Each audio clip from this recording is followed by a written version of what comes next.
In a quiet village called Lumbira, surrounded by green hills and dusty footpaths, lived a young girl named Amina.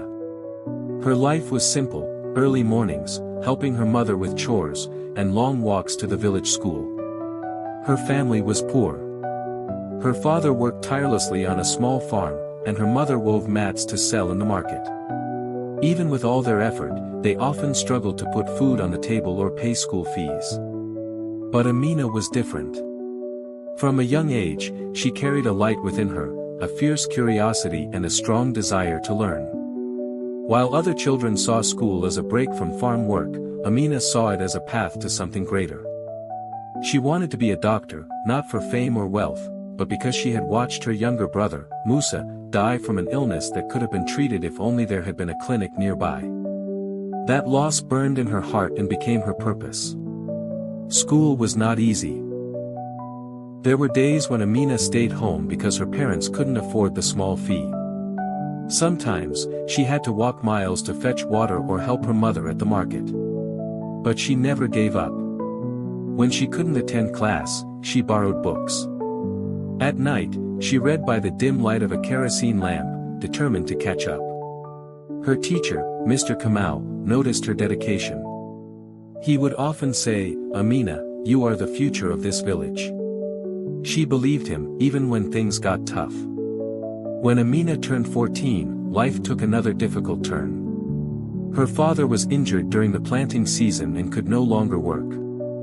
With no income, the family had to make a painful decision: Amina had to drop out of school. She was heartbroken, but not defeated. Instead of sitting idle, Amina began teaching younger children in the village. Every evening, she gathered them under a large baobab tree and taught them how to read and write. Her passion and natural ability to teach drew the attention of everyone, even the elders. One day, a visitor from the city, a volunteer from a small NGO, stopped by the village. He saw Amina teaching and was deeply moved. He spoke with her, took photos and videos, and later shared her story online. To Amina's surprise, her story touched people far and wide. Donations began to pour in, and the NGO offered her a scholarship. With the support of strangers, Amina returned to school. She studied harder than ever, passed her national exams with top marks, and eventually received a full scholarship to study medicine in the capital city. City life was overwhelming at first. She faced many challenges: new languages, new people, and intense coursework.